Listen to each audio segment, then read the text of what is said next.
well-crafted national development charter anchored on the economic and social rights enshrined in the Constitution is the potent ingredient necessary for the quantum leap that will make up for past missed opportunities and take us into the first world nation that we rightfully should be.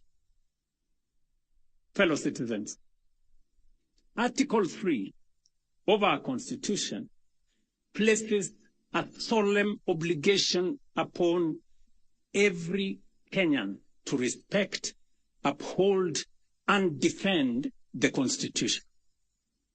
Every Kenyan. That duty extends beyond merely safeguarding its provisions. It obligates each one of us to build a broad national consensus on the destiny of our republic. The future of Kenya is too important to be left to politicians alone.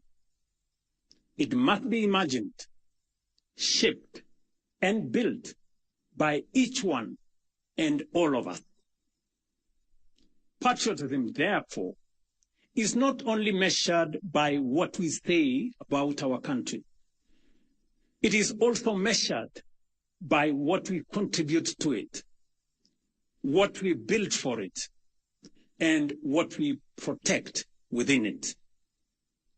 Once we, as a people, define the national framework for realizing the aspirations in our Constitution, we will have settled the question of our destiny more efficiently and more inclusively. That is the political competition our nation deserves.